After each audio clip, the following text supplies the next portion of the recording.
Olá pessoal, o meu nome é Daniel e nós estamos iniciando mais um episódio do podcast da Secretaria de Cultura de Caçador. Nós estamos aqui no Museu do Contestado, aqui no trem, né? Que já é um ambiente conhecido por todos. E comigo está o D'Artagnan.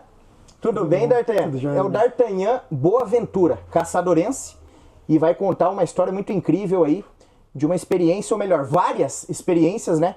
Que ele teve fazendo El Camino, ou melhor, o caminho de Santiago de Compostela, né? Então ele vai falar bem aí dessas experiências e também, pessoal, o D'Artagnan, ele está lançando seu livro, né?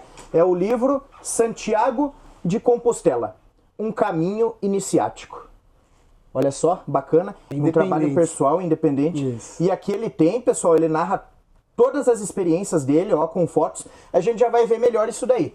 Então, D'Artagnan, muito prazer, obrigado por estar conosco, por ter aceitado esse convite, né? Sim. O D'Artagnan, que tem aí, digamos assim, é muito corrida, seu dia a dia, né? Tem toda uma correria, na verdade para todos nós, o tempo tá voando, né? É verdade. E daí nós vamos agora falar um pouco com o D'Artagnan. Conta quem é o D'Artagnan, fala um pouco de você aí para nós, para quem está nos acompanhando, ou melhor, para quem vai nos acompanhar, independente do horário, né? Então, quem que é o D'Artagnan? Eu sou uma pessoa normal, comum, né? E na minha profissão de formação eu sou dental design, né? Protético dentário. Trabalho aqui em Caçador já há 18 anos, eu tenho meu laboratório. Mas eu sou um artista, digamos assim, né? Sou músico, sou compositor. Agora eu posso me considerar escritor, porque esse é meu segundo livro, né? Eu lancei meu primeiro livro em 2022, que é Maçonaria, a Fórmula do Equilíbrio. Livro tal que me levou para o caminho de Santiago. Sim. Agora, né, vamos lançar esse livro aqui, Santiago de Compostela, um caminho iniciático, que ele trata dessa minha experiência, dessa minha caminhada de 800 quilômetros de peregrinação até Santiago de Compostela. Mas, né, sou músico e é isso aí, né? Eu não gosto muito de me definir, porque quem se define se limita, né? Bacana. Então eu gosto de sempre estar assim em movimento e sempre testar coisas novas e a gente tá aí. Que bacana, D'Artagnan. E você é natural de Caçador? Sim, sou natural de Caçador. Natural de Caçador e trabalha aqui em Caçador, tem a sua vida aí. E olha que interessante, pessoal. Tava conversando agora há pouco com ele. Vários caçadorenses também já fizeram, né? Mas o D'Artagnan, ele compilou todas as experiências no livro, né, no seu livro. E a gente vai tratar um pouco disso nesse podcast. Então, D'Artagnan, para quem não conhece, o que seria o caminho de Santiago de Compostela? Fala um pouco aí pra gente da história, do histórico desse caminho, o que é, né? E depois a gente vai também falar o que te levou a fazer esse caminho, né? Você já deu uma palhinha aí que foi devido ao teu outro livro que alimentou isso, né? Então, o que é esse caminho, para quem não sabe, de repente? Então, o caminho de Santiago de Compostela, ele é um caminho de peregrinação. A gente precisa começar que Santiago de Compostela é uma cidade na Espanha, né, na região da Galícia, que, segundo a lenda, lá foi encontrados os restos mortais do apóstolo Tiago Maior. Então, desde a Idade Média, quando se soube desse local, os fiéis começaram a se dirigir até Santiago. Então partiam da Europa inteira, né, de todos os lugares. E alguns caminhos eles se popularizaram. Existem vários caminhos que levam até Santiago de Compostela. O principal é o caminho francês, porque muitas pessoas, quando partiam da Europa, de Itália, passavam pela França e começavam ali em Saint-Jean-Pied-de-Port e iam até Santiago de Compostela. É um caminho que leva 800 quilômetros para chegar.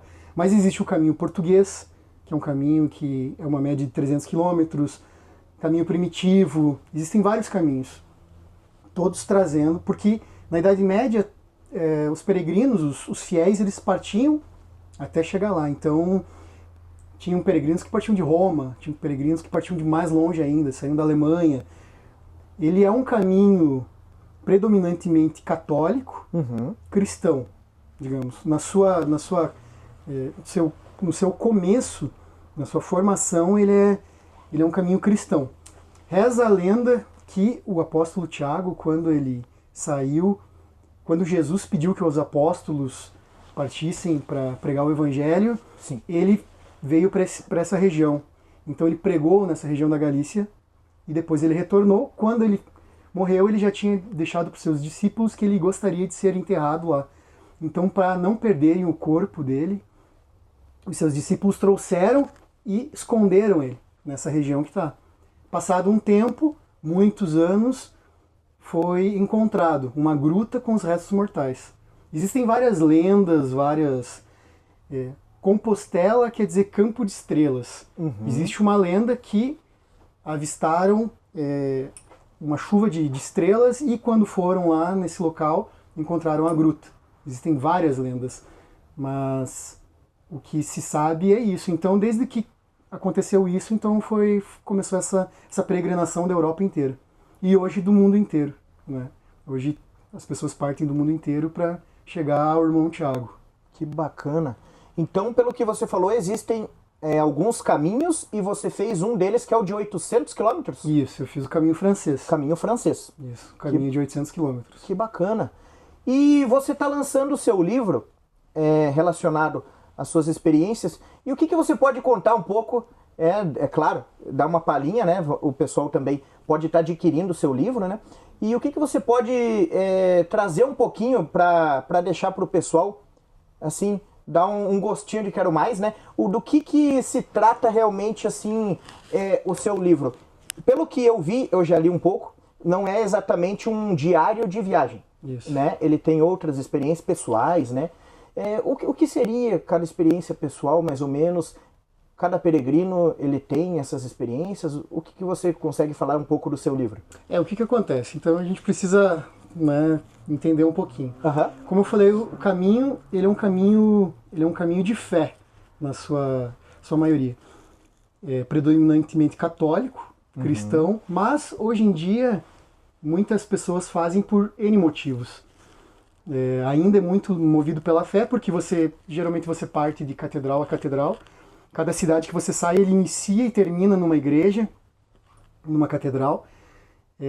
Mas as pessoas fazem por vários motivos. Por exemplo, eu sempre cito que os coreanos, a gente vê muito coreano, e o coreano ele não é cristão. Na verdade, eles quase não têm muita religião, né? Mas eles fazem. Porque lá na Coreia, ter a Compostela, que você fez isso, conta como um desafio que tu venceu, como uma força de vontade. Então, eles levam isso para o currículo deles. Então, várias pessoas fazem por vários motivos. Existe uma lenda de que o caminho de Santiago, ele é um caminho que ele é um limiar entre o plano físico e o plano espiritual. Uhum. Por isso que Santiago já quis que os restos mortais dele fossem enterrados nesse local, né, nesse trajeto. Então, quando você começa lá da França e você termina em Santiago de Compostela, você entra num limiar do plano físico com o espiritual. Realmente digamos assim, é um trecho em que você sente todos os sentidos, né, da sua vida, do seu corpo. É realmente um caminho de autoconhecimento e inspiração, digamos assim. Então mesmo que tu não for um católico praticante, eu sou católico, mas não sou aquele católico praticante, né? Sou cristão, né? Acredito em Jesus, em toda, né? Mas eu não sou, assim, católico praticante. Me considero católico, fui batizado, mas muitas pessoas que eu vejo vão fazer por realmente conhecer a história do catolicismo. Mas várias pessoas que eu conheci não fazem por isso, fazem mais por uma questão de experiência pessoal e de uma fé pessoal mesmo, né? E comigo aconteceu mais ou menos assim. Na verdade, eu não conhecia sobre o caminho, não sabia, eu já tinha ouvido falar do caminho, mas eu nunca fui um entusiasta de caminhadas ou de Para quem me conhece, eu sou mais da música e tal, eu não sou muito do esporte. Sim, sim. Então, se falassem para mim há 5 anos atrás que eu ia caminhar 800 quilômetros com uma mochila nas costas, eu ia dizer que a pessoa tá louca. Né? E aconteceu que quando eu estava escrevendo meu primeiro livro, que fala sobre uma ordem que eu faço parte, e fala sobre as virtudes que a gente tem, é um livro que fala muito sobre virtudes, e também sobre você entender o porquê que você está aqui, porquê que você tem essas virtudes. Quando eu cheguei no final da minha obra, eu escrevi, né, ela, mas a parte pior de você fazer não é você escrever o livro, é você colocar ele no papel. Porque aí você trata com, digamos assim, no meu caso, eu não tenho editora, então você precisa fazer algo independente. Então, entra em contato com a gráfica, você corre atrás para você fazer o registro, né, Isso. o catálogo, tudo mais. Então, nesse momento eu parei um pouquinho, assim, sabe? Eu me bloqueei. E aí eu tava com o livro parado já há 2 meses esperando. Aí eu pensava, eu preciso ter um motivo para isso. E um primeiro motivo, eu pensei, bom, eu vou pegar um pouco do valor que eu arrecadar e vou fazer caridade, né? Vou doar para beneficência, alguma coisa assim. Beleza, já me deu uma motivada, mas ainda não tinha um motivo. Aí, não sei, né? Isso é uma questão muito pessoal de cada um, mas uma bela noite eu fui dormir e tive um sonho sobre o caminho. Né? E aí eu tive um sonho e nesse sonho alguém me falava, ó, você precisa fazer o caminho. Eu não sabia que caminho, né? Mas aí quando eu acordei com aquilo na cabeça, eu coloquei no Google e o caminho escrevi. E aí apareceu o caminho de Santiago de Compostela. E daí tudo que eu ia vendo sobre o caminho de Santiago de Compostela ia me emocionando. Parecia que eu já estava lá, que eu já tinha ido para lá, que eu conhecia, e aquilo realmente me emocionava. No mesmo dia eu sentei, e isso foi num sábado, eu sentei e coloquei no papel. Pra você ter uma ideia, eu não tinha nem passaporte. Aí, primeiro de tudo, passaporte. Tirar passaporte. Então eu coloquei tudo no papel, eu fiz o papel. Treinamento, preciso caminhar tantos dias. Tenho 1 ano para ir, coloquei a data. No final eu coloquei a data. E a partir dali, eu comecei esse projeto, porque falam assim que o caminho de Santiago, ele começa quando você deseja ir. Quando você, que você define que você vai. Então ele já começa no momento que você está na tua casa. Porque não é fácil você sair daqui, do interior de Santa Catarina, e tu ir lá para, né, a Europa, para o outro lado. É caro, né, não é barato, apesar de que a viagem, eu falo, né, a viagem de peregrino, ela se torna barata. Ela é uma das viagens mais baratas na Espanha. Né? Então, mas aí comecei assim. E viajei a região inteira, dando palestra sobre o meu primeiro livro e vendendo o livro. Então, o dinheiro que eu arrecadei com o meu primeiro livro me ajudou a custear minhas viagens. E assim, entrei numa rotina de disciplina de treino. Todo dia eu caminhava um mínimo de 5 quilômetros. Os finais de semana eu saía para o interior aqui de Caçador. Fazia em torno de 15 a 20 quilômetros. E assim foi. E a gente conseguiu fazer o caminho. E todo peregrino, acho que a maioria do peregrino, quando ele faz o caminho, a vontade dele é compartilhar isso com alguém, não é? E porque tem uma coisa que você pode conversar com todos os peregrinos que já fizeram o caminho, ele vai voltar e ele sente que ele deixou alguma coisa lá, ele quer voltar para Santiago e ele quer levar as pessoas junto com ele. De alguma maneira ele quer que as pessoas passem por essa experiência, que é uma experiência da alma mesmo, né? Então, qual que foi o meu jeito de fazer as pessoas caminharem comigo e inspirar as pessoas? Quando eu fiz o Caminho de Santiago, eu fiz vídeos, né, 1 vídeo por dia, eu filmei, alguns mais longos, alguns curtos, alguns bons, alguns nem tanto, mas foi a minha experiência. E voltando, eu queria colocar isso no papel. E aí a gente chega no livro. Mas eu não queria fazer um livro sobre a história de Santiago em si, ou um livro de viagem, ou sobre turismo, ou sobre um diário de viagem. Porque isso já tem muito Tem muitos, Eu, depois que eu descobri o caminho, fui lendo vários livros, comprando vários livros e eu vi que tinha muito. Então tem muita informação técnica, tem muita informação pessoal mesmo de cada um, porque a pessoa coloca lá o seu diário mesmo, assim, né? Mas eu queria algo diferente, porque quando eu fui fazer o caminho, eu fui fazer com um propósito. Então, eu enxerguei o caminho sob uma ótica iniciática. E eu queria transmitir isso. Então, o meu livro, ele trata dessa minha experiência. Eu uso, digamos assim, o Caminho de Santiago como algo simbólico de uma jornada de vida. Porque o Caminho de Santiago, realmente, a gente leva 33 dias para fazer o caminho. E nesses 33 dias você vive uma vida dentro de uma vida. É engraçado porque lá a gente se perde no tempo. E realmente o tempo é diferente lá quando você está imbuído nessa questão. E você está tão inserido naquilo que você acorda todo dia, você precisa caminhar, E o caminho ele tem várias fases. Cada fase ele te apresenta um desafio novo, ele te apresenta reflexões novas. Então, eu tratei ele como realmente um caminho iniciático. Se a gente for pesquisar, as antigas civilizações ou comunidades sempre tinham seus ritos de passagem e os seus ritos de iniciação. Não é verdade? Sim. Se a gente for ver, por exemplo, várias tribos indígenas, para o homem, para o menino virar homem, ele precisa sair e fazer uma caça. Nesse período ele passa pelas provações da terra, do fogo, da água, do ar, por todos os elementos. E isso são todas, né?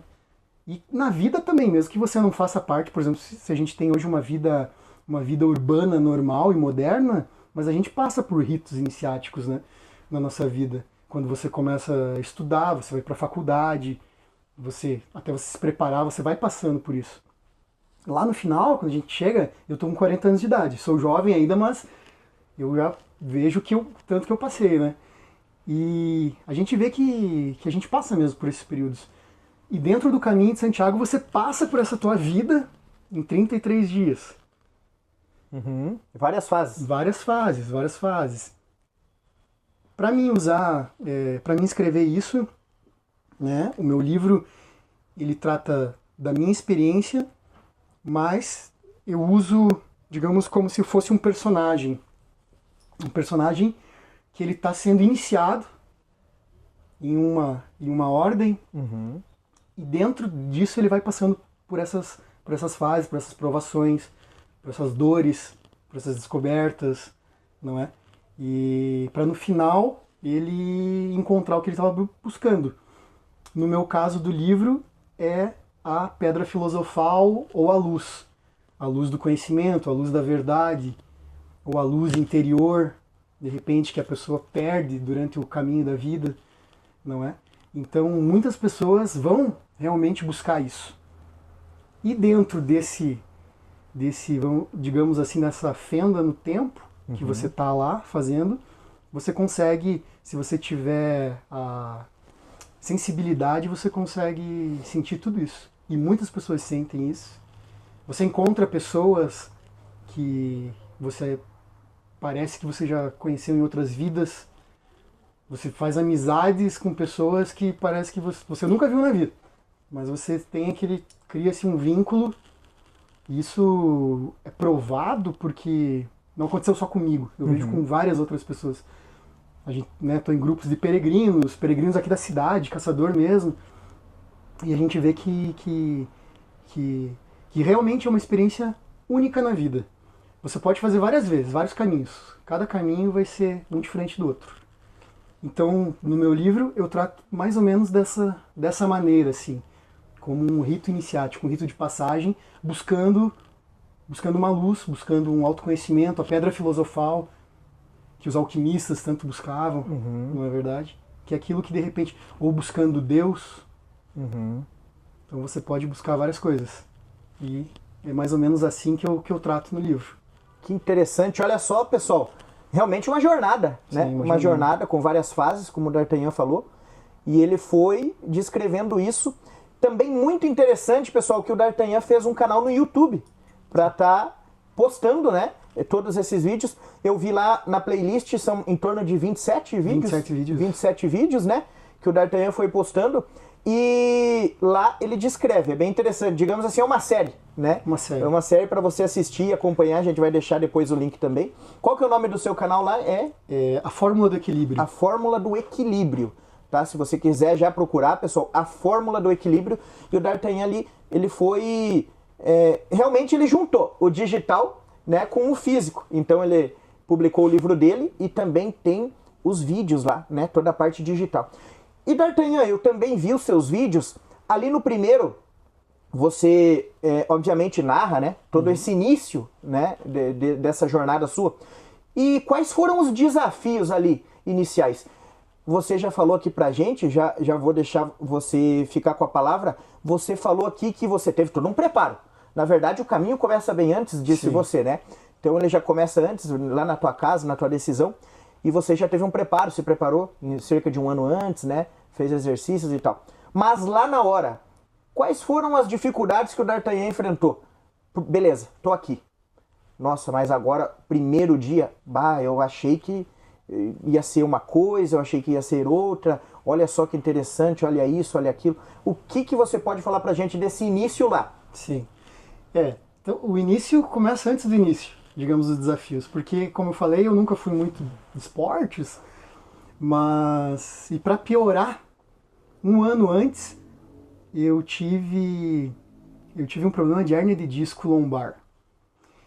E foi terrível, assim, porque eu nunca tive problema assim. E as dores, para quem já teve hérnia de disco lombar, sabe da dor terrível. Dor no ciático. Então eu fiquei 3 meses andando de muleta, sem conseguir, com a perna amortecida, fazendo, né, bloqueios. E passei o ano fazendo fisioterapia, sabe, e tentando caminhar. Então melhorei, assim, teoricamente. E aí logo apareceu até porque, até posso falar, porque o primeiro livro, eu escrevi o primeiro livro, porque eu tava assim, eu não conseguia muito sair de casa, não conseguia ficar muito tempo em pé. Então eu precisava colocar alguma coisa, eu tava com aquilo na ideia, na cabeça, e eu fiz. Não conseguia me movimentar muito por aí, então fiquei sentado e tal. E aí quando veio, então, um desafio que eu pensava era esse, como que eu tava, né, com tudo isso, né, com esse problema, e será que lá vai doer? Porque o que acontece? Existem vários tipos de você fazer o teu caminho de Santiago. E existem vários bolsos para fazer o caminho de Santiago. Eu fiz o caminho do peregrino. Uma mochila nas costas, 2 cuecas, 2 calças que viravam calção, 2 camisas, uma jaqueta, uma capa de chuva e um par de meia. E um par de botas. Então, porque você precisa levar no máximo 7 quilos. Por exemplo, eu peso 78 quilos, então 10% do teu corpo. Então, para você aguentar. Só a mochila já pesa uns 2 quilos, né? Uma mochila para trekking, assim. E então, esse é um primeiro desafio, você conseguir caminhar e sem ter dor nas costas.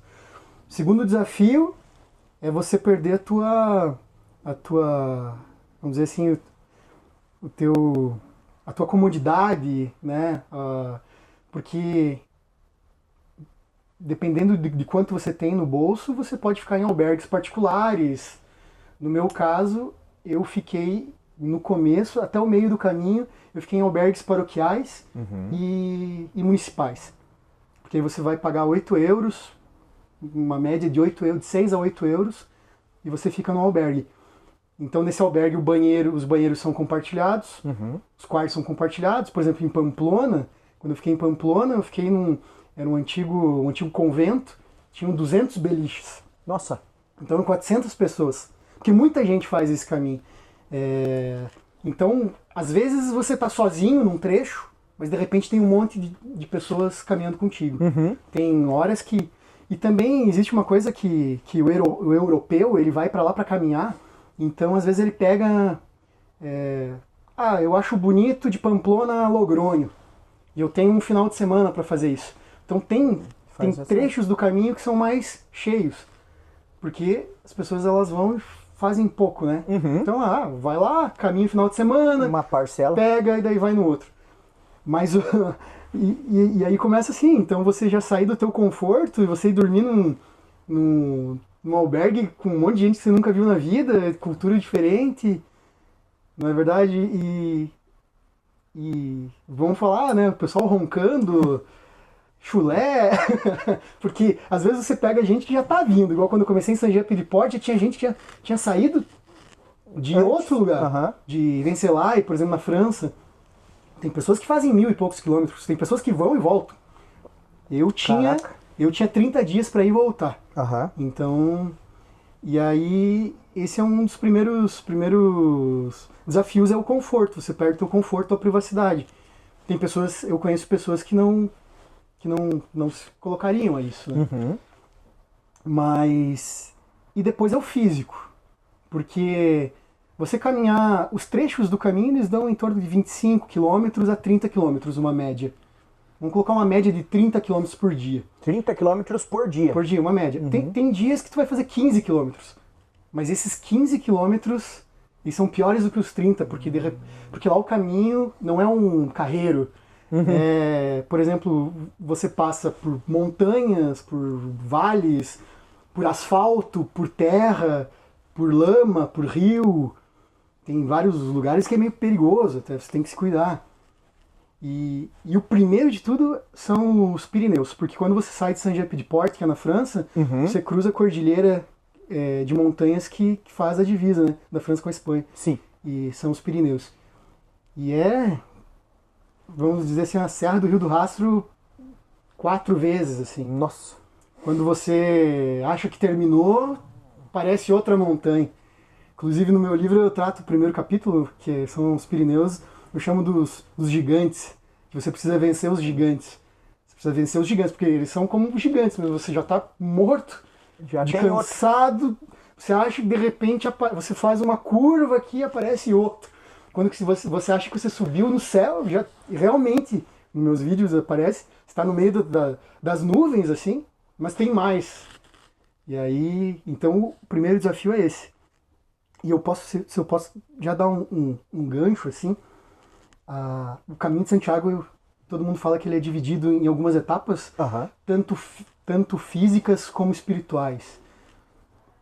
Primeiro trecho, os primeiros 10 dias é o do corpo. Você sente o corpo muito. Eu senti muito o corpo. E por exemplo, eu tive bolhas. Já no primeiro dia eu tive bolha no pé, que é terrível você caminhar com bolha. Imagina, né? Bolha de sangue. Assim, e no outro dia eu tive bolha embaixo de outra bolha, assim. Sabe? É terrível. Mas passam esses 10 dias, que é o do corpo.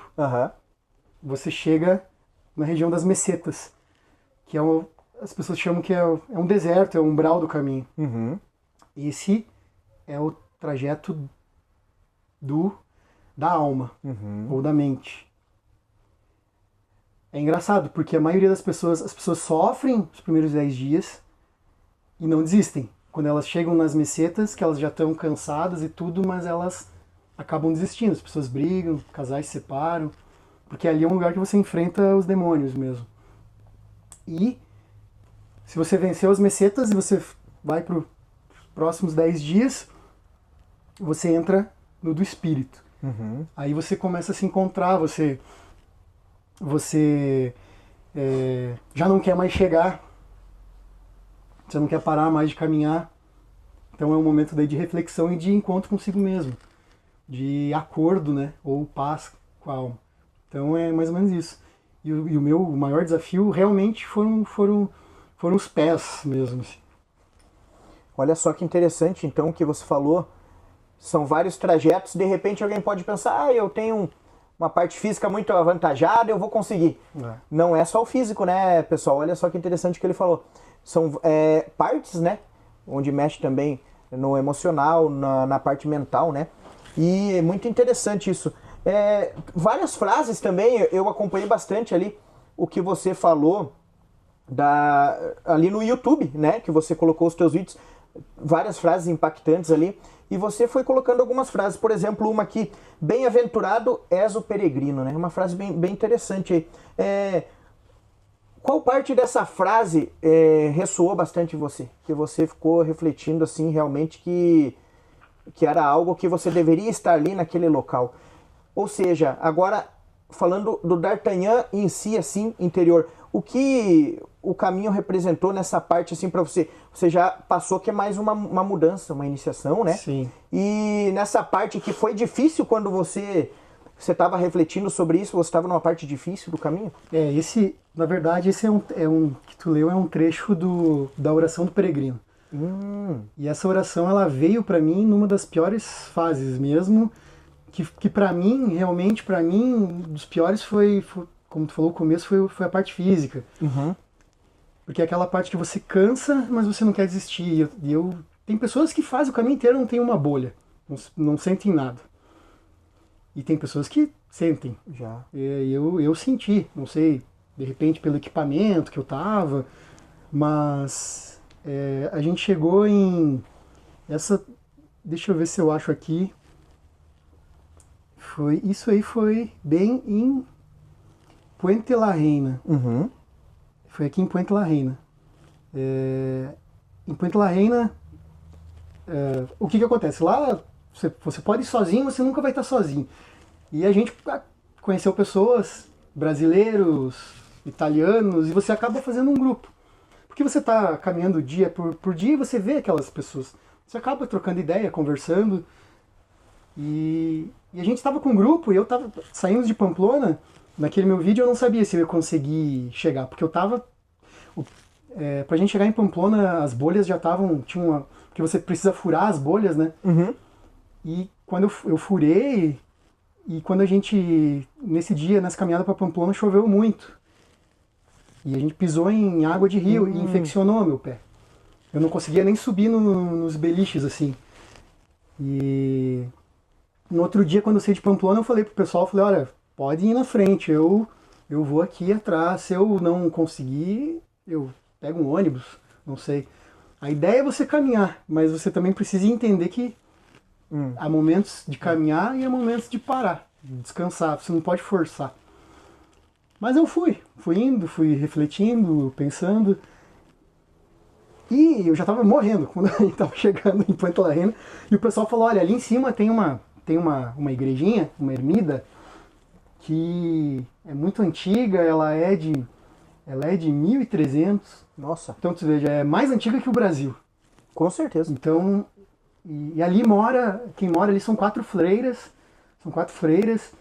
e é uma ordem muito assim e tal. Só que para ir nessa igrejinha eu tinha que subir mais 1000 metros de subida. E o pessoal foi, eu vou subir. Subi, cheguei lá, a gente chegou, tava fechado. Mas daí abriu uma janelinha e uma freira falou que logo ela ia abrir. Falei, aguardem que logo a gente vai abrir. Mas eu tava equipado, porque o que acontece? Quando você vai, a mochila ela é pesada. Eu tava com aquela capa de chuva. Eu tava com tanta dor no corpo que eu falei, não, entrem vocês, eu não vou entrar. Eu me encostei embaixo de uma árvore e fiquei ali só vendo pingar água e quase dormindo em pé, assim, né? E aí todo mundo entrou, daí nisso que eu olho, uma freira dessas, uma senhorinha, ela saiu lá de dentro da igreja e veio e me chamou. Falou, venha.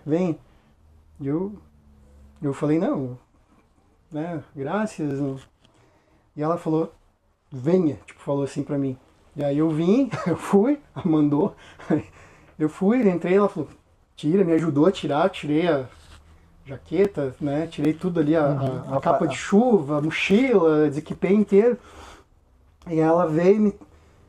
Sente aqui. E ela falou em português comigo. Eu achei engraçado que ela falou em português. Olha só. Ela falou, sente aqui. Aí ela foi lá e me trouxe essa oração do peregrino. Isso. E me trouxe e deu para mim ler. Ela falou, leia e reflita. E nessa oração do peregrino ela fala sobre os desafios, sobre a dor, sobre o que você precisa deixar ir, né? E aquilo dali foi muito emocionante, porque foi um texto que eu precisava. mesmo. Só ali eu já comecei a chorar, porque a pessoa vai, são coisas do caminho, tipo, acontecem coisas no caminho. E aí ela veio, e como não bastasse, ela veio e falou assim, agora tudo bem, ela me deu um abraço, falou, agora vem aqui, vamos subir. Tem uma torre nessa igreja, que é uma torre fechadíssima, assim, de pedra, tem um sino, que é o sino que bate, ele bate uma vez por dia só, ele não bate todas as horas. E daí ela falou, olha, você vai bater. É um peregrino por dia que é escolhido para bater. Bater aquele assim. Então eu não sei assim se ela viu que eu estava muito ruim, né, mal, e me deu essa injeção de ânimo assim. Que legal. Mas surtiu efeito, porque aí fui embora.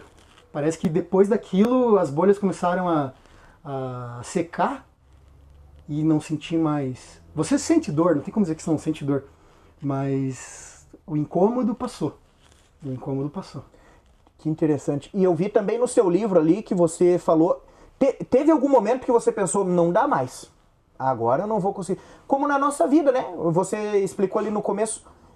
E conforme ele falou aqui, pessoal, no podcast, digamos assim, é uma reflexão da nossa vida, né? Atrás da montanha tem outra montanha, ou seja, a nossa vida é assim, né? Sempre tem uma coisa a mais. Pedras. Você resolve uma situação aqui, já tem outra. E chegou no momento sim que você disse, agora acho que eu não consigo mais, o que eu vou fazer? Algum momento assim, você relatou ali, você acabou de falar aqui também agora, da questão daquele umbral ali, né? Então foi aquele um momento, teve um momento sim que você realmente pensou, bah, que situação, não sei se vou conseguir. E também, já aproveitando, se você ouviu alguém falar disso, tem um local onde tem uma maior incidência de desistência de peregrinos ou isso não ocorre muito? As desistências geralmente são nas mesetas. Porque as mesetas, elas... Então, quando você sai você caminha 30 quilômetros, mas você passa por vilarejos, paisagens bonitas. Então, Sim. aquilo tudo ajuda, né? Tudo te estimula. Mas quando você entra na região das mesetas, são longos caminhos de nada. Pois é. Então, você vai sair de uma cidade, até se você não levar provisões ali, água ou comida, você pode ficar sem. Então, você passa por vários lugares assim, tipo, que não tem nada. E é nesse momento que a maioria dos peregrinos desistem, porque ali os demônios começam a falar contigo. Parte mental que você falou. Ali começa a falar, por que você está fazendo? Você não precisa fazer isso, desista, você está cansado. Então, realmente é um ponto do caminho que eles falam, né? Até eles falam lá, que quando você começa lá em Saint-Jean-Pied-de-Port, vem um anjinho e senta no teu ombro. E aí ele vai te ajudando. Quando você chega nas mesetas, vem um diabinho, espanta o anjinho e aí ele vai te... E olha, eu vou falar pra você que realmente parece que tem.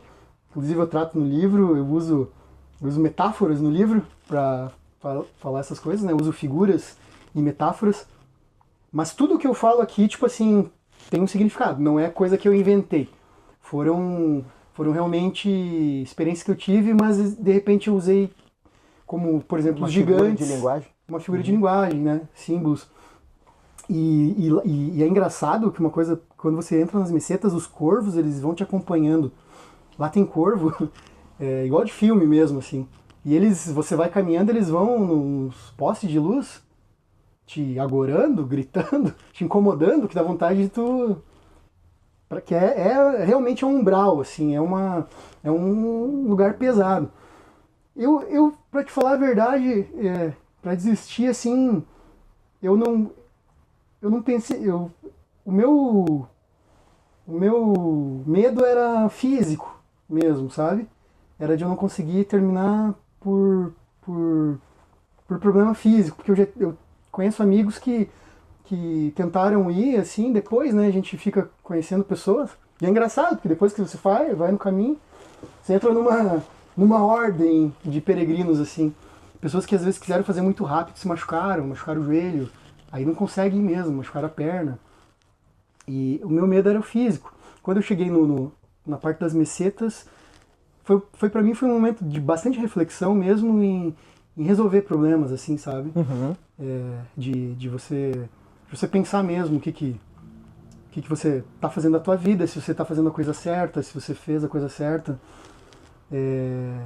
Ver o que às vezes você está insistindo em levar nas tuas costas, que você deve deixar. Tá pesando. Tá pesando. Uhum. É igual a mochila, né? As coisas que a gente tem é igual a mochila. A mochila, por exemplo, eu fui largando. Eu larguei, sei lá, por exemplo, larguei uma toalha que eu não precisava, larguei um par de meia que eu vi que não precisava, um rolo de papel higiênico. Eu não precisa levar um rolo de papel higiênico, tá pesado esse rolo de papel higiênico. Então, você veja, que parece uma coisa que não... Né? Então, é uma alusão à vida, que às vezes a gente precisa deixar algumas coisas, tirar do ombro. E as mesetas, ela te dá essa oportunidade. E eu já ouvi falar de pessoas, casais, que separaram. Às vezes foram lá para tentar fazer o caminho, para se unir, para acertar alguma coisa, mas não deu certo, se separaram. E amigos que brigaram. Inclusive é engraçado porque aí quando eu fui no caminho, eu vi tem vários vídeos, se procurar no YouTube, e eu vi de um grupo de amigos que estavam indo, um grupo aqui de Santa Catarina, inclusive. Olha. Lá de Florianópolis, um grupo de empresários. Eles foram meio coach, assim, E tava tudo muito bonito, tudo muito legal, eles muito amigos e tal. Quando eles chegaram nas mesetas, eles brigaram, os 5. Nossa. Brigaram, assim, brigaram e caminhavam separados, assim. Não é? E é muito... É um local realmente... É um local pesado. É uma fase ali do caminho que realmente mexe muito. Mexe muito, né? Pesado. Com o pessoal.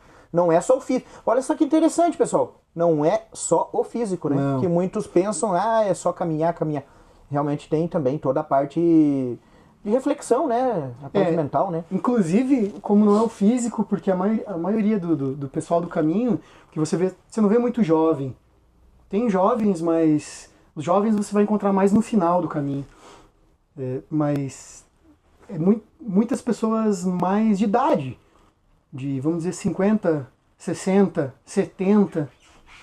E é engraçado que às vezes a gente está caminhando, você quer ir mais rápido e tem aquele grupo de velhinhos na frente, com seus bastões, caminhando bem devagar. No passo deles. E às vezes você está num carreiro assim, e não tem como você passar eles, você sobe, morro para descer, beleza.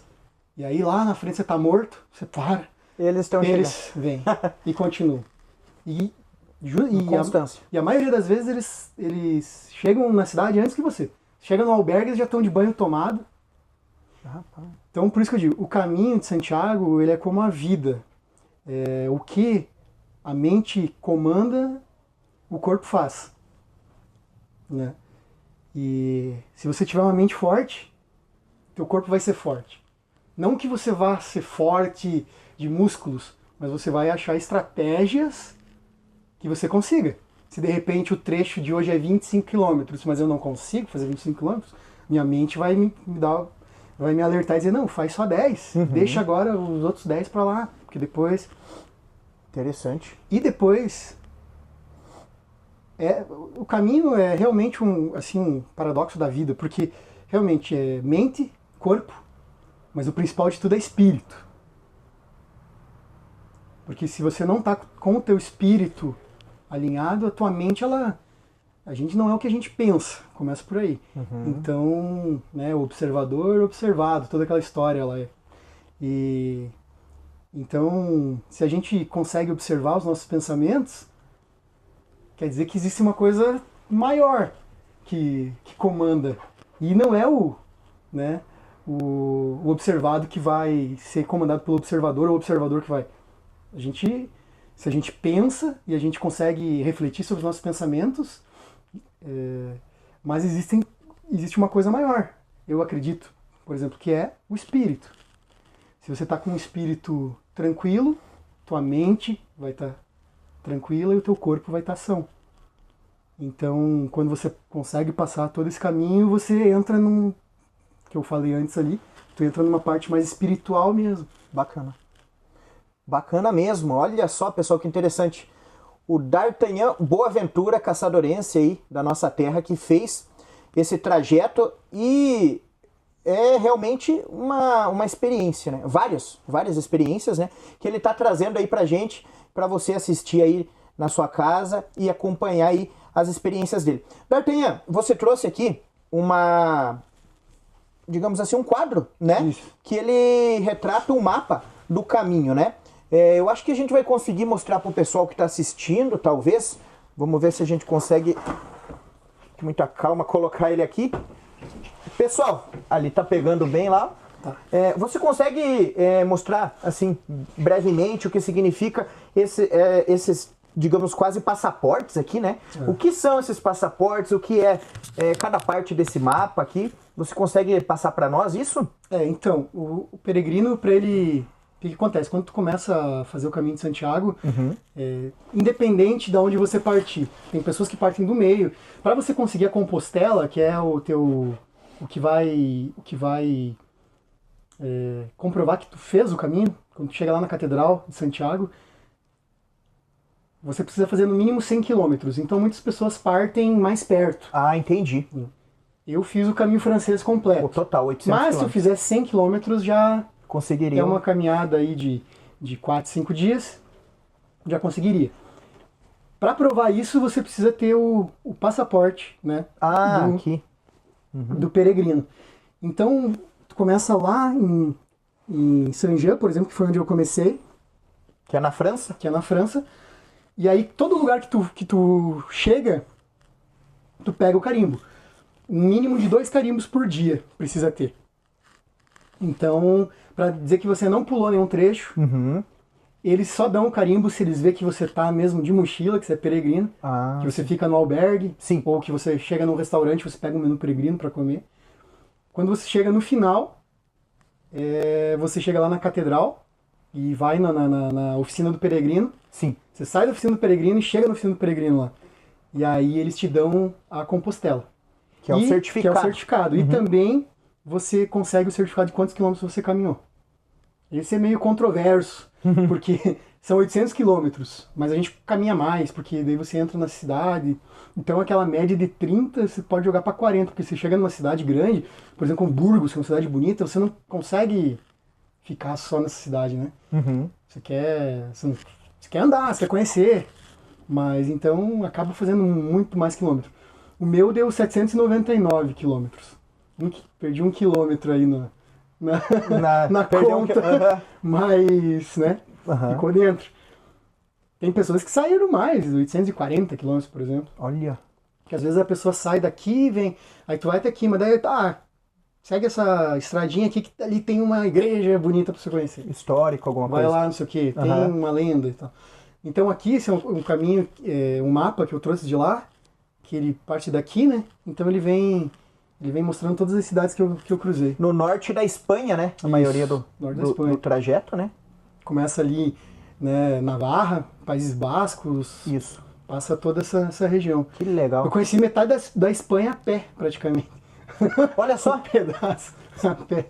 Se for ver, tem uma história que diz que a gente só conhece o local realmente andando, né? Então você conheceu muito bem. E chega daí, é uma catedral aqui, a Catedral de Santiago de Compostela. Imagino que grande, bem gigante. Muito grande. Tu chega na Praça do Dobradouro, que é uma praça gigante onde os peregrinos chegam, e ali você contempla a tua caminhada. Ali é uma egrégora, assim, uma energia de muita gente emocionada, chorando. E é engraçado porque, não sei se você chegou até o último vídeo, mas ela é muito grande. Então eu cheguei e fui até o final, que eu queria que as pessoas elas vissem o que eu estava vendo. E quando você chega do lado, você olha assim, você não consegue enxergar a catedral no seu todo. Gigante. E ali a emoção corre solta e tal. São muitas histórias que chegam ao fim ali. Mas a gente ainda tem um ponto aqui que eu gostaria de falar também, que é a Cruz de Ferro, que é um ponto especial do caminho. Porque quando você venceu teus desafios, teus medos, venceu teus demônios, e você consegue passar nesse ponto, você chega na parte do espírito, tem um ponto muito importante, que é a Cruz de Ferro. A Cruz de Ferro, no caminho, ela é um monte de pedras, de pedrinhas pequenas, e lá tem um totem com uma cruz de ferro lá em cima, que era uma cruz que tinha lá na catedral, na ponta da catedral de Santiago, e eles trouxeram ali.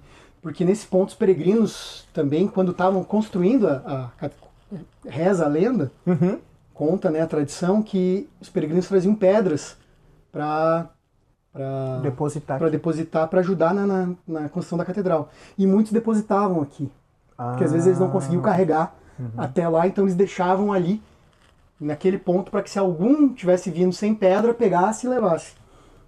Isso virou um símbolo do caminho, então todo peregrino, quando ele sai da casa dele, ele leva uma pedra.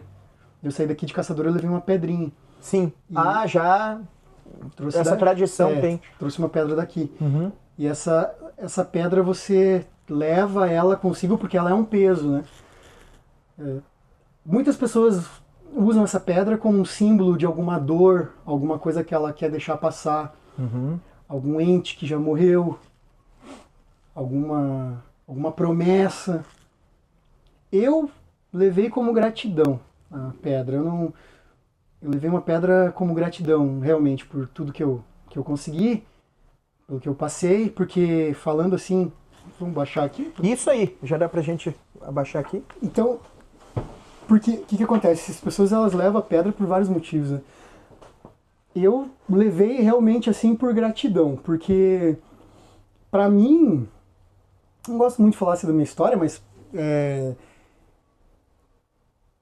como que eu posso te dizer sem parecer, vamos dizer assim, mas vamos dizer assim, eu sou uma pessoa simples, sempre fui simples, estudei aqui sempre em colégio público, a minha infância foi na Coab 2, meu pai policial militar, mas sempre daquele jeito, tenho mais 2 irmãs, então nunca tive uma vida assim, o lugar mais longe que eu tinha viajado, sei lá, aqui, quando novo, né, era perto aqui. Então, o que eu digo assim, gratidão de poder vivenciar isso, você sair da tua cidade, aqui do interior, você ir lá para a Europa, para um lugar diferente, um lugar que eu nunca imaginei que ia conhecer. E por tudo que hoje eu tenho, então eu carreguei por gratidão pela família que eu tenho. E é um momento realmente muito, muito interessante. Lá você sobe naquele monte de pedra, cada pedrinha é amarrado alguma frase, alguma coisa, algum nome. Então é o ponto do caminho. Parece que quando você larga a pedra ali, o teu espírito se renova. E realmente, parece que o espírito se renova.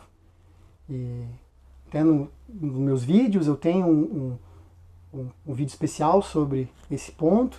E também no livro eu tenho também um capítulo especial sobre isso, que no meu livro eu trato que ali foi onde eu encontrei Deus. Ali eu conheci Deus, né?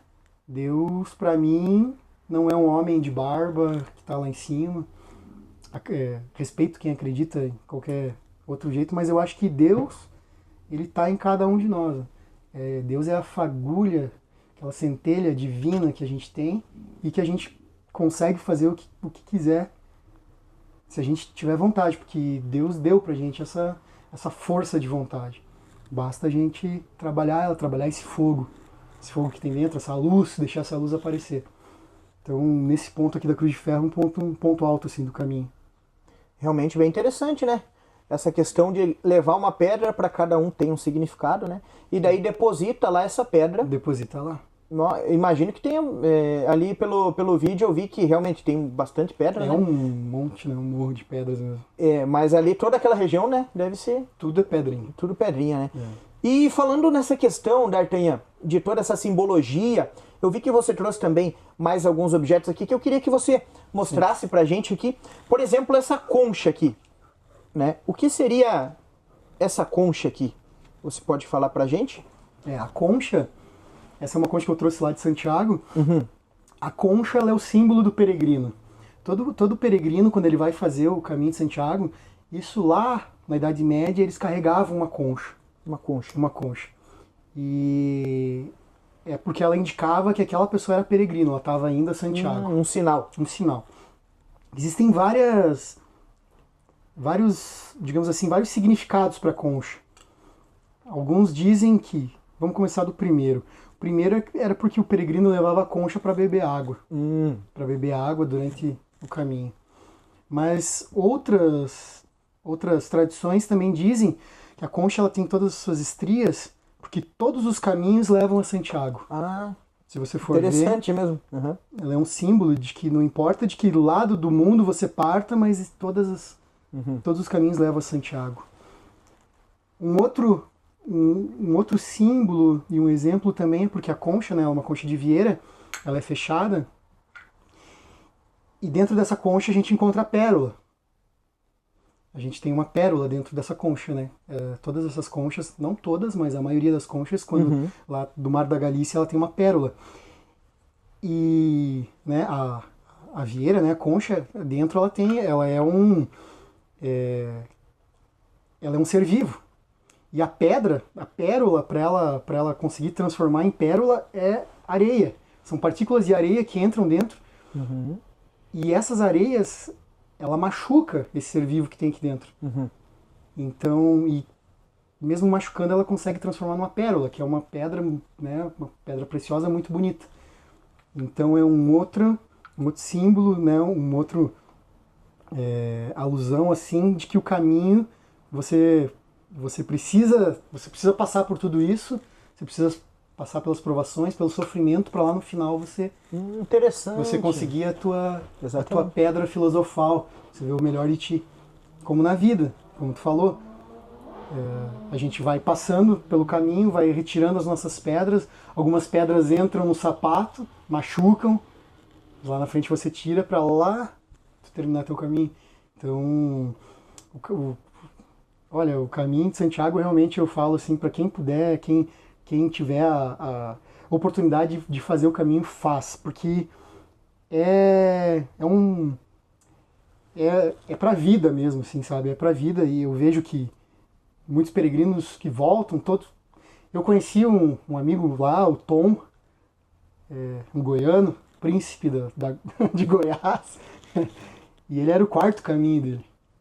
O quarto caminho. Tem a ver com o que você falou no início, que alguns voltam. Né? Eu não posso também deixar de citar que eu não fiz esse caminho sozinho. Eu saí daqui com um amigão meu, com um irmão meu, William App. Ele ele foi para me acompanhar.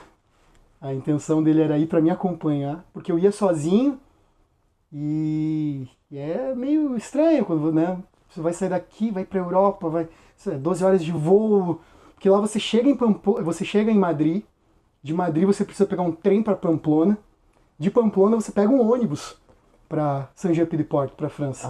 Então a jornada é longa, cansativa. E esse meu amigão, ele falou, não, eu vou para te acompanhar, vou junto. E ele venceu, ele fez o caminho também inteiro. Fez do jeito dele.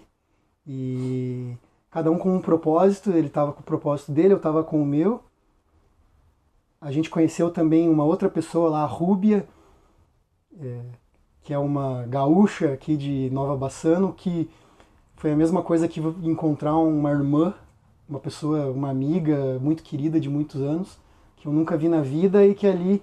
Olha só. Então a gente chega no caminho e você encontra essas pessoas. Algumas pessoas você também encontra, você conversa, mas você não cria vínculos. Não cria um vínculo. Então não é que você vai ficar amigo de todo mundo, tal, mas as pessoas que eram para você encontrar, você encontra. E realmente o Tom, por exemplo, ele veio de Goiânia agora final do ano passado. Ele veio, passou aqui na minha casa, veio lá de Goiânia para fazer uma visita aqui. Olha. E então você cria essa irmandade do caminho mesmo. O caminho é templário também, é bom falar. Pela história dos templários, você passa por castelos templários. Ponferrada tem um castelo templário, que é depois porque os templários, na Idade Média, eles protegiam os peregrinos. Isso. Eles então passam por várias igrejas templárias, ermidas templárias, porque eles protegiam os peregrinos que iam até...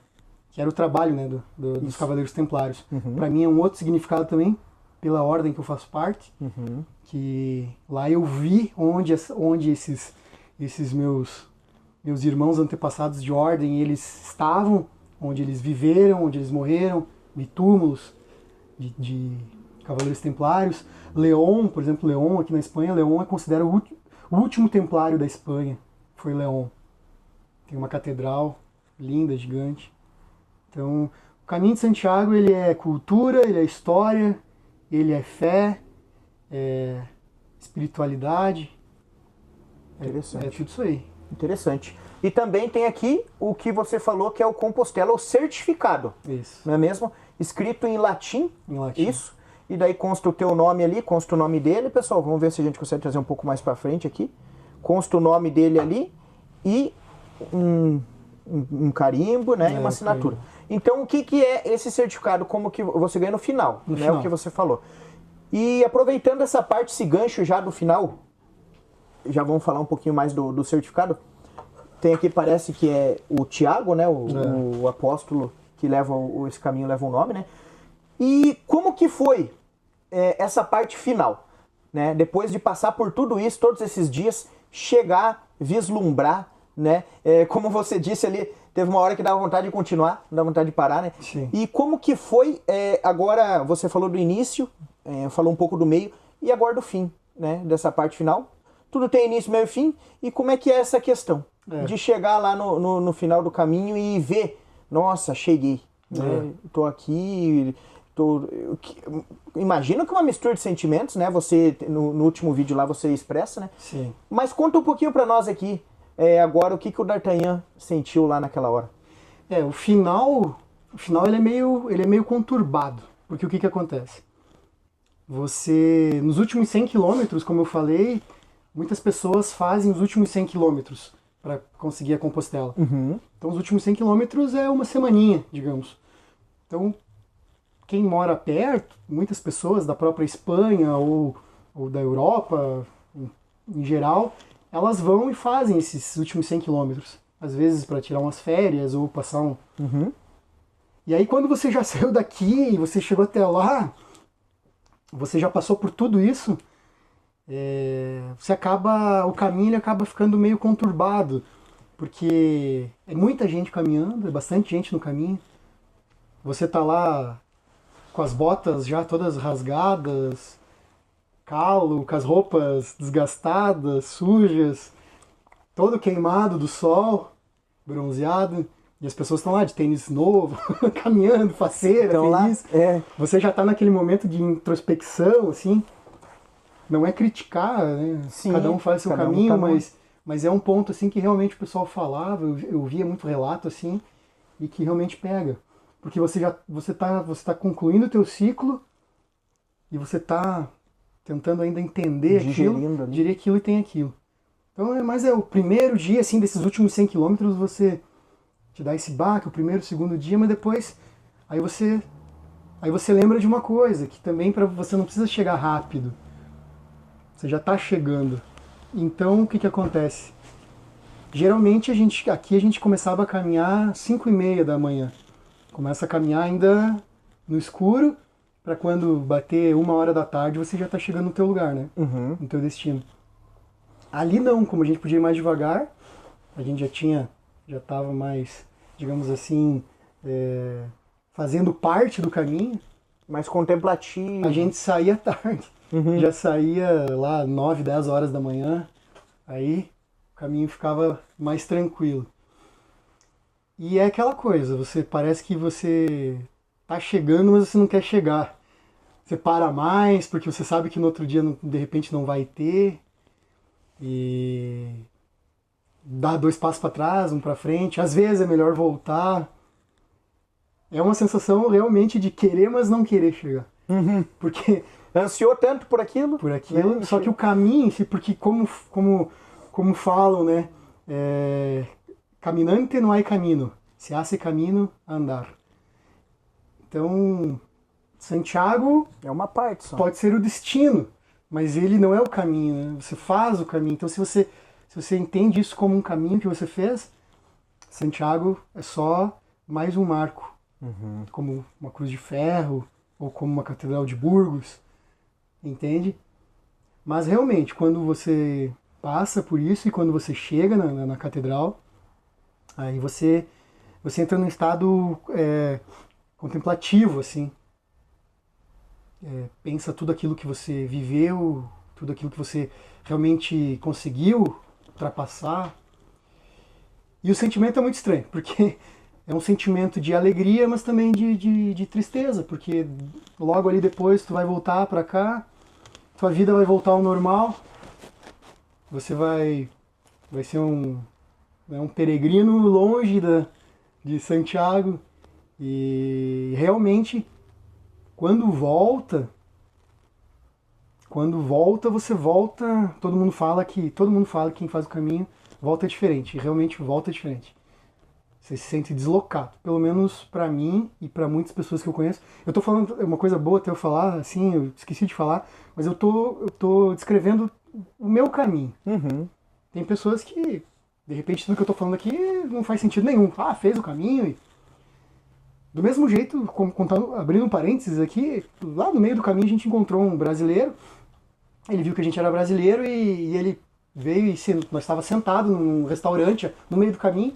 Já estava mais ou menos aqui por Astorga, se eu não me engano. Não, já tinha passado Vila Franca de Berço, eu acho. Então a gente já estava sentado lá tomando um vinho, ainda faltava mais uns 6 quilômetros, mas eu digo agora já. E esse brasileiro veio, sentou com nós e tal, ele estava muito cansado e ele falou e aí, pessoal, o que vocês estão achando? Que todo mundo fala que quando tá chegando no final, não quer mais chegar ao final. E daí, vocês? Eu falei, nós estamos nessa, nós não queremos, tanto que nós estamos aqui sentados agora, tomando um vinho, o que a gente não fazia antes, né? Porque a gente não... como que é? O troféu só vem depois. E daí nós falamos, a gente tá nessa. Dele, eu não vejo a hora de terminar. Falou, meu Deus, eu não aguento de saudade da minha mulher, da minha família, das minhas filhas, cansado, essa gente que eu não entendo nada. E ali ele foi falando. E eu pedi pra ele, tá, mas me diga, como que você faz o teu caminho? Ele, não, eu acordo cedo, tô esses dias acordando cedo e eu venho rezando o rosário. Aí eu entendi. Na verdade, ele tava fazendo uma penitência. Ele tava, tipo, aquilo... Então o caminho não pode virar uma penitência. Mesmo que você faça uma promessa, mas você não pode deixar... Você não pode carregar... Você tem que entender tudo isso que eu falei. Largar o peso, largar as coisas. Contemplar, entender, absorver essas coisas que o caminho e a vida elas estão te mostrando. Entender o porquê também que esses demônios vão te incomodar, por que esses corvos vão te ficar te azarando. Tudo tem um motivo, como na vida, tudo não é... Eu acredito que nada acontece por acaso. Então eu vi que esse senhor, ele fez o caminho dele uma penitência. E quando você faz uma penitência, realmente você não vai se integrar ao caminho. Mas, aí voltando...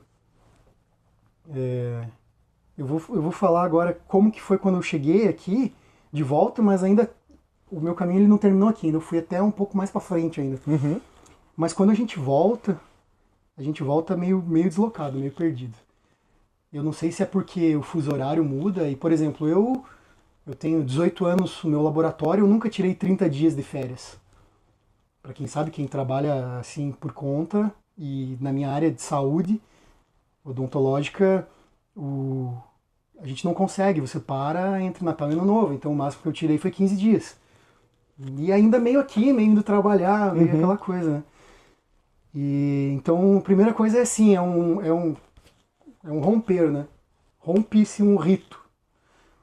30 dias fora de casa, o celular funciona, não vou dizer que não funciona, mas o horário tem diferença, então você se desliga do teu trabalho, desliga da tua...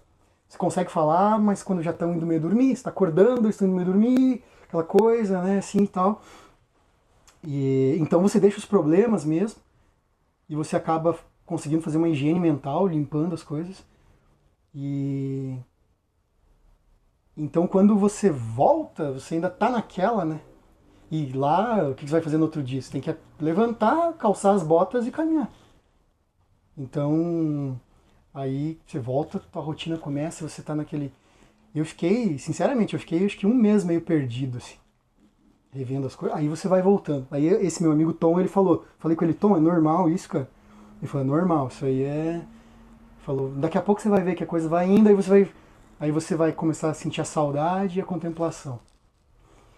E é engraçado que quando você chega no final lá, o primeiro dia, digamos assim, se você fez em 33 dias, que seria a etapa certa, 33 dias, né? Você tá no 13º dia.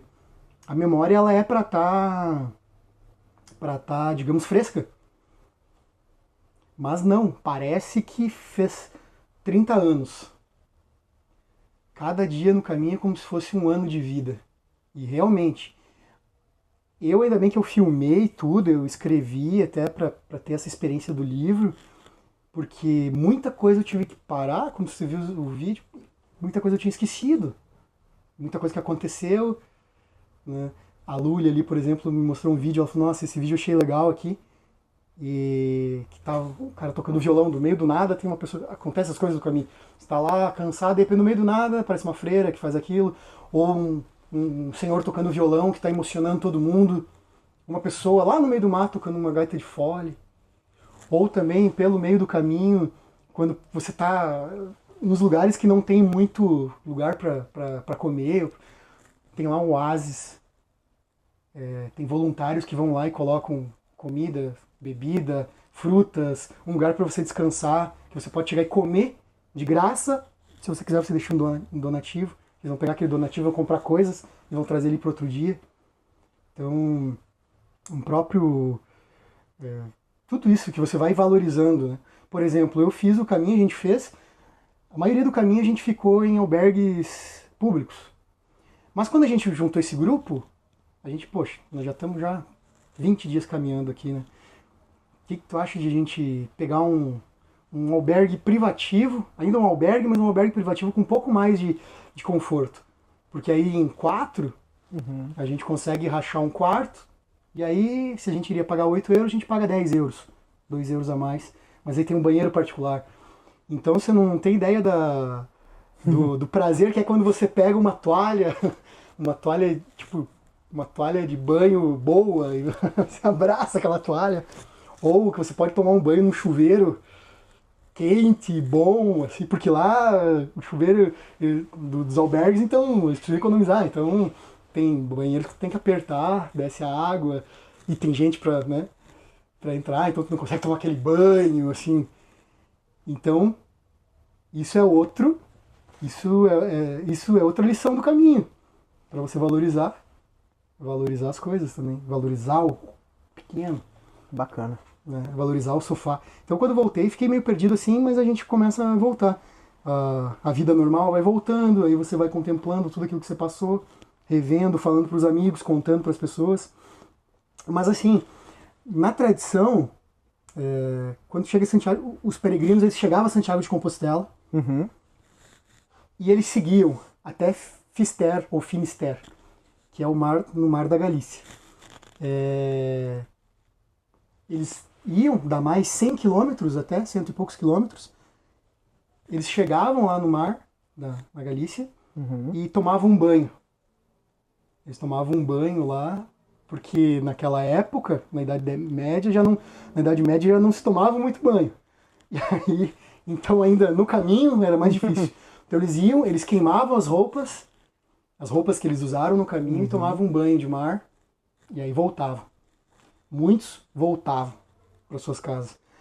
E é engraçado porque na Catedral de Santiago de Compostela tem uma tradição que é o botafumeiro, que é tem, né, na Igreja Católica que o padre, o bispo faz a defumação.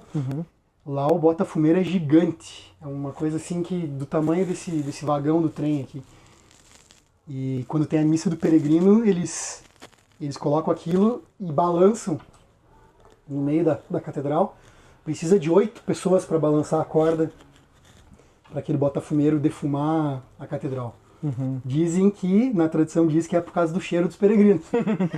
Os peregrinos chegavam lá muito fedidos e usavam. Mas é uma coisa que ficou e é impressionante. Eu assisti a missa, eu vi algumas missas, várias missas em espanhol, missas em latim. Para quem é católico, praticante, vale muito a pena. Para quem é cristão, vale a pena. Para quem é espiritualista de qualquer outra ordem, vale a pena. Porque também tem uma mística dos povos celtas, que fazem parte dessa mística da Galícia. Então, eu acredito, se a pessoa também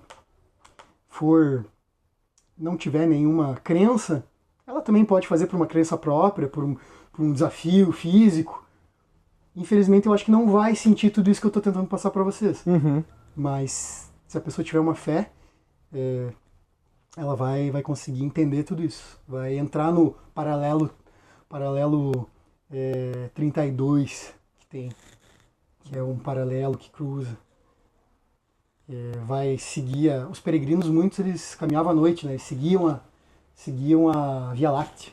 O caminho inteiro aqui Pelas estrelas. pelas estrelas. É a Via Láctea. A Via Láctea ela cruza você consegue se guiar. Outra coisa, muitos peregrinos morrem no caminho. Ah, é? Pessoas que morrem, mas morrem infarto, por exemplo. Sim. Acontece. A gente chegou lá em... onde que foi? Foi em Astorga? Não, Logronho. A gente foi em Logronho. A gente passou Logronho e a gente ficou sabendo que um peregrino morreu na frente da catedral. Teve um ataque cardíaco. Ah. Mas também existe a lenda de que... Agora é uma lenda de que todos que recebem esse caminho, o chamado do caminho, é porque um dia, numa vida passada, ele já fez esse caminho. Então as pessoas que tu encontra lá, que tu tem afinidade, é porque vocês tinham que se encontrar naquela hora e naquele dia. Às vezes tem pessoas que se preparam a vida inteira para ir e não conseguem ir. Tem pessoas que, tipo, deu problema no avião, foi na outra, mas é porque era pra... Porque quando é pra você fazer o teu caminho e se encontrar, você vai se encontrar. E também dizem que tem pessoas que vão lá porque precisam morrer lá. Eu vi muitas placas de brasileiros, homenagem, assim. Uhum. Quando a gente chega aqui no Sebreiro, tem uma placa muito bonita da família que levou. Inclusive, se eu não me engano, eu não lembro se é aqui, mas é um catarinense, que pelo que a família escreveu, que ele era um peregrino, ele já havia feito o caminho já mais de 8 vezes. Nossa. E ele faleceu lá no Sebreiro, que era o lugar que ele mais gostava.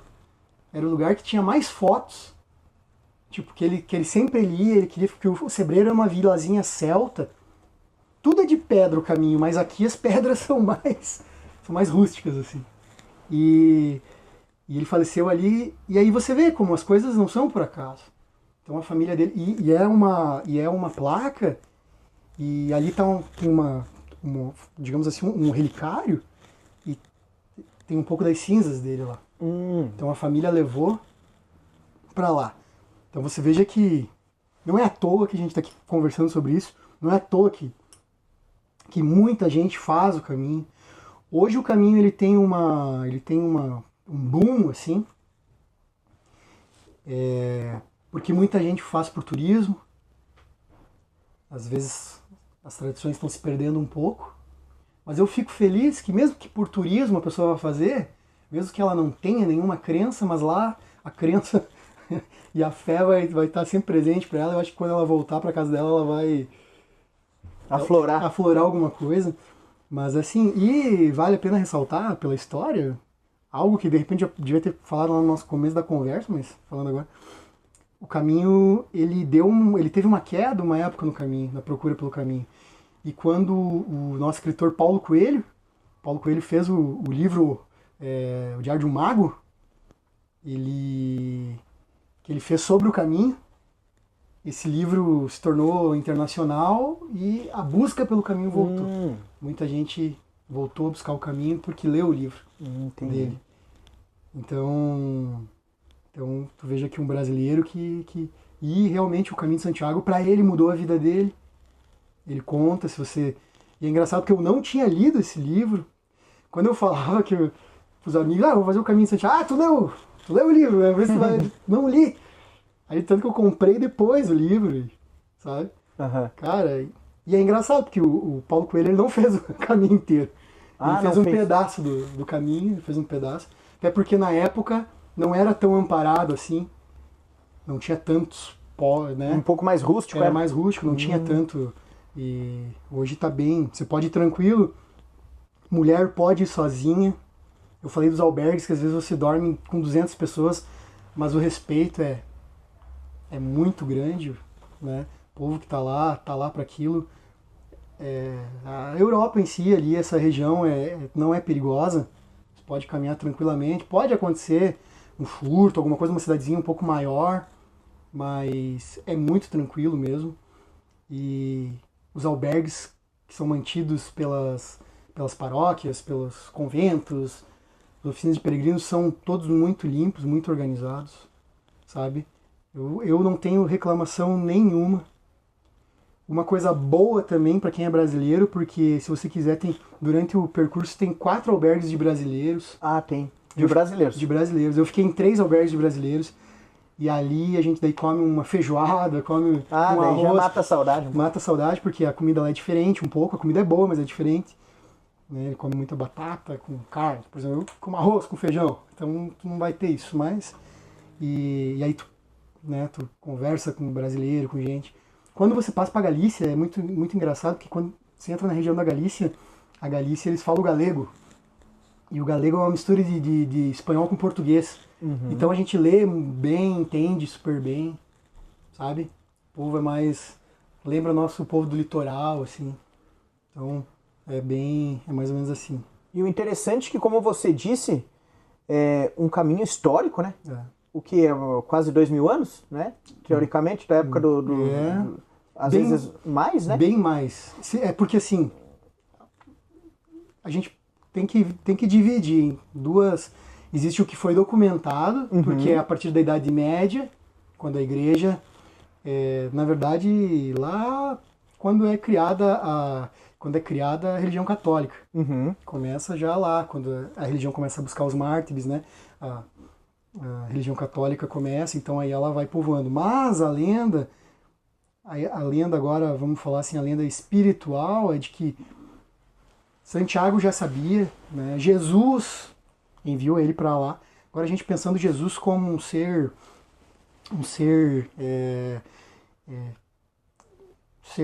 iluminado, místico, realmente um mestre, né? O mestre que caminhou pela terra.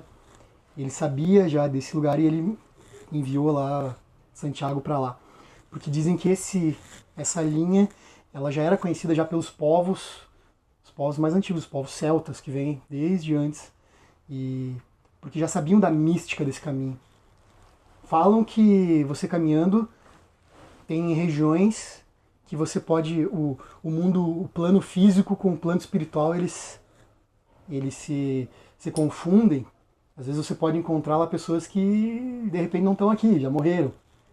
Teoricamente. Muita gente fala, existem muitos relatos, para quem acredita, que você pode ter alguns encontros assim, que falam também, existe a lenda do Santo Graal, que o Santo Graal ele tá escondido nesse caminho, que os Cavaleiros Templários eles protegiam o Santo Graal, e ele está escondido nesse caminho. A lenda ainda espiritual vai além, porque falam que os Cavaleiros Templários, todos eles tinham um cavaleiro aqui, no plano físico, e ele era regido por um cavaleiro no plano espiritual. Tanto que o símbolo dos Cavaleiros Templários é muito contraditório, porque além da cruz, né, essa é a cruz templária, mas tem um dos selos deles que é um cavalo e 2 cavaleiros. Mas eles nunca andaram com 2 cavaleiros. Então aquele cavaleiro que ia na garupa, ele era o cavaleiro espiritual. E dizem que o cálice sagrado, Santo Graal, ele ficou sendo transportado nesse caminho pelo plano astral. Então várias vezes eles colocaram no plano espiritual, o astral, e de repente vinha, então por isso que ninguém encontra, sabe? É uma mística muito grande, tem muita lenda. Aí vai quem acredita em alguma coisa assim, acredita, quem não... Eu, particularmente, acredito em muita coisa disso. Eu estudo bastante isso, sobre os Cavaleiros Templários, sobre a maçonaria, que eu sou maçom. E lá a gente encontra muita coisa da maçonaria, época ainda que a maçonaria era operativa. Então eu pude lá ver catedrais que foram feitas por maçons operários. Porque os maçons eram os pedreiros da época, os construtores das igrejas. Uma época teve uma ruptura com a Igreja Católica, mas então eu pude vivenciar isso do que eu estudo ali, né, a história. E a gente teve teve duas experiências meio estranhas, assim, que a gente viu gente de dia que não estavam ali, estavam, mas não estavam, sabe? Meu Deus, né? Umas coisas assim. E é engraçado, né? Porque o meu pai, né, o pai sempre falava assim, ele falou, meu, e tu tá vendo muito fantasma aí? O pai acredita, né, em fantasma, assim. Ele tá vendo muito fantasma aí porque você tá nesses... Cara, a gente fica, igual eu falei, lugar de 1.300 anos, né? 1.600 anos, muito mais antigo do que o Brasil, assim, né? E aí pensa, né? Quanta gente não morreu ali, não. Então, mas, assim, em muitos lugares não vi nada. Não sei se os fantasmas estavam com medo das pessoas, que era muita gente reunida. A gente teve uma experiência estranha, que a gente viu uma pessoa num albergue que ficamos só em 3 lá, que foi numa cidadezinha bem pequena que a gente não tava lá, que pareceu uma bruxa, até eu falo aqui no livro, que era a bruxa de Boadilha. E são coisas aí que eu digo, pra quem gosta de história, misticismo e tudo isso aí, vai lá e abraça o caminho. E interessante que além de histórico é cultural, né? Cultural. Tem vários locais, como você mesmo falou, apesar de ser um país só, é como o Brasil, né? Tem diversas culturas, né? Então Sim. você passa por uma cultura aqui e chega lá no final já é uma outra região, né? Uma outra cultura, né? E aproveitando, pessoal, então esse é o nosso podcast da Secretaria Municipal de Cultura de Caçador, né? E nós estamos no Museu do Contestado, um local propício para tratar né, desse podcast aqui com o nosso convidado D'Artagnan Boaventura, que é caçadorense e realizou esse caminho de Santiago de Compostela, né? Ele fez um trajeto de 800 quilômetros, como ele disse, 799, que saiu lá da França e foi até a Espanha, lá no, digamos assim, no norte da Espanha, quase, né, no mar, no encontro com o mar quase, né? Então, esse é o caminho que o D'Artagnan fez e está compartilhando aqui com a gente as experiências. E já estamos indo para o final, pessoal. Estamos chegando no final do nosso podcast aqui, mas sem antes não deixar uma mensagem, né, do D'Artagnan. Olha só, eu marquei aqui que você falou lá uma conclusão, que não existe dor que não passe e lugar tão longe que não possa se chegar, né? Isso. Então eu achei essa frase bem bacana, né? Também, esse podcast aqui foi uma aula, porque foi falado aí sobre a ostra, né? Que através da dor produz uma pérola. Fatos históricos, geográficos aqui bem interessantes, culturais, né? E então, D'Artagnan, vamos falar um pouco mais dessa questão, né? Dessa conclusão sua aí, você falou do final, e dessa frase aí que você deixou, achei bem interessante, né? Que não existe a dor que não passe. Como você mesmo falou, períodos antes você estava numa situação ali um pouco delicada, né? Uma situação bem complicada, né? De saúde, como você passou, e depois fazer toda essa reviravolta, né? Uma reviravolta assim bem impressionante e caminhar toda essa distância. Então aqui é o certificado, né? Que a gente estava falando. Tem algo que você queira tratar dele aqui, que é algo bem simbólico. É um negócio bem interessante, porque é em latim, né? Sim. Como a gente estava tratando ali. Esse é o certificado, então, que ele ganhou no final, né? Já vimos aqui também, digamos, os passaportes dele, né? Como se fosse, com todos os selos. E essa frase, ou melhor, eu deixo aberto para você. Tem alguma frase que você queira deixar aí pra gente? Mas eu gostaria também, antes de você deixar uma frase, que vocês comentassem um pouco dessa daqui. Que não existe dor que não passe. E lugar tão distante que não possa se chegar, né?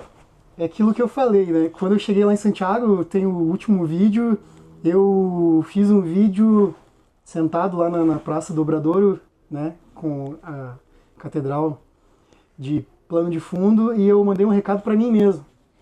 Eu fiz um vídeo mandando um recado pro D'Artagnan do futuro. E é engraçado que agora fazem 2 anos que eu fiz o caminho. Agora, por exemplo, hoje que a gente está gravando esse podcast, foi o dia que eu cheguei em Santiago de Compostela. Olha só! Há 2 anos atrás. Há 2 anos atrás. Hoje. Hoje é o dia 26 de setembro 26 de setembro 2025. Foi o dia que eu cheguei. E eu fiz esse vídeo dizendo pra mim que não há dor que não passe e não há lugar tão longe que a gente não possa chegar. As dores, a gente pode fazer é aquilo que eu já falei várias vezes, o caminho, ele é uma alusão à vida, e como no caminho e na vida a gente vai ter pedras para tirar do sapato, a gente vai ter dores que a gente vai ter que sentir, mas se a gente tiver fé, tranquilidade, paciência, a gente vai conseguir se sobrepor sobre qualquer tipo de dor. Não existe lugar que a gente não consiga chegar. Se eu for pegar minha história, minha infância na Coab 2, andando por todo Caçador, de repente, do nada, eu me vi caminhando lá em Santiago de Compostela. Claro que não foi do nada, mas foi caminhando, nunca desistindo. Caminhando no caminho e caminhando na vida. Então essa é uma frase que eu acho que realmente marca isso, fala isso mesmo para a vida de qualquer pessoa. Não, se alguém dizer para você sim, você não consegue, vai depender de você. Se você colocar na tua cabeça que você não consegue, você não consegue. Mas se você colocar na tua cabeça que você consegue, você consegue. Antes de eu fazer o caminho, eu vi bastantes vídeos. E a maioria dos vídeos as pessoas não falavam da dor que sentiam. Uhum. Não falavam do perrengue, daquela coisa. Todo mundo mostrava muito bonito, muito lindo. As paisagens, falava um pouquinho, hoje tô meio ruim, mas ninguém queria demonstrar que estava ruim, que estava doendo. Os meus vídeos já foram diferentes. Eu compartilhei a verdade mesmo, que eu senti no meu caminho. E então eu acho que a gente precisa ser verdadeiro em tudo que a gente faz, que tutto passa, como dizem os italianos, tudo passa. E tudo a gente consegue. Que interessante. Olha só, pessoal, então a gente está encerrando mais um episódio desse podcast, agradecendo novamente ao D'Artagnan. Muito obrigado, D'Artagnan, por ter disponibilizado seu tempo. Né? Como eu falei lá no início, a gente vive numa correria, né? Esses dias corridos, e o D'Artagnan disponibilizou um pouco do tempo dele para estar aqui conosco. E já está lançando o seu livro aí, né? É o livro Santiago de Compostela, um caminho iniciático, né? Pelo que a Luli me passou, a Luli que trabalha conosco aqui na secretaria, vai ter ali na prefeitura um lançamento também, né? Sim. Então, tem algo que você queira passar, alguma coisa que você queira deixar, onde que o pessoal vai conseguir encontrar o teu livro? Sim.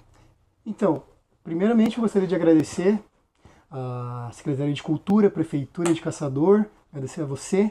Um agradecimento muito especial à Luli, ela é a curadora desse movimento, desse evento. Ela tá me ajudando assim de uma forma que eu nunca esperei ajuda. Agradeço muito mesmo. E de um lançamento de livro virou uma exposição.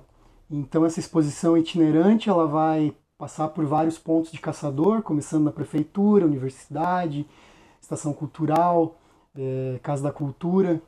E nessa exposição vai ter algumas frases, painéis com frases do livro e fotos. Tem muitas fotos interessantes sobre o lugar, muitas fotos simbólicas. E eu acho que toda a produção da Luli, da equipe dela, que vai deixar a coisa muito linda. Realmente um caminho. Quem quiser caminhar um pouquinho pelo caminho de Santiago vai poder caminhar aqui vendo isso comigo. Convido a todos. O lançamento será dia 10 e essa exposição itinerante vai estar aqui nos pontos da nossa cidade. Quem quiser o livro, como eu falei, o livro ele é um projeto pessoal meu, independente, mas ele é registrado, é um livro muito bonito, tem imagens e tal. Pode me chamar no Instagram, D'Artagnan Boaventura, se escreve D'Artagnan, _ Boaventura, e eu mesmo estou fazendo a venda, eu envio. O valor é R$60, é um valor aí super acessível, mas se a pessoa não for de Caçador, mas o correio que é um valor de R$8. Em Caçador eu mesmo entrego com autógrafo.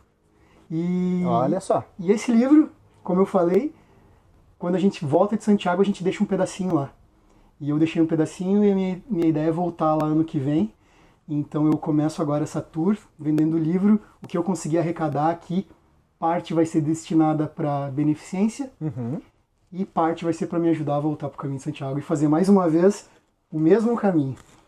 Que bacana, e por que não a gente fazer mais um podcast quando ele fizer esse outro caminho, né? Pois é. E a gente deseja muito sucesso para você e novamente agradecendo, obrigado pela sua participação, por compartilhar conosco, né? Às vezes a gente sabe que é difícil de ficar um tempo expondo, falando, alguns de repente tem até um pouco de timidez, vergonha, né? Sim. Você veio aqui e expôs bem pra gente aí. E pessoal, acompanhem o D'Artagnan lá no Instagram dele, né? Instagram D'Artagnan, Boa Aventura com D'Artagnan, né? Isso. Igual aquele dos Três Mosqueteiros. Três Mosqueteiros. Isso aí mesmo.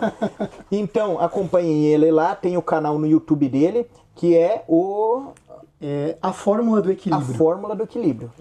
O canal dele é a Fórmula do Equilíbrio, que vai ter uma playlist com todos esses vídeos aqui dele narrando todas essas experiências, além do livro, né? E também acompanhe os nossos canais oficiais da Secretaria Municipal de Cultura de Caçador. Lembrando que a Secretaria, nós temos a Estação Cultural, o Museu do Contestado, a Banda Municipal Aurora, a Biblioteca Municipal Vidal Ramos e o Arquivo Público Municipal, que é onde está toda a nossa história. Nós temos um arquivo também, Caçador é uma jovem senhora de 93 anos, e lá tem o nosso arquivo com todos os registros históricos que você também pode consultar. Então, você nos acompanha através desses canais e mais uma vez a gente agradece o D'Artagnan e desejamos a todos vocês sucesso, felicidade e nos acompanhe nos próximos episódios. Tchau, tchau!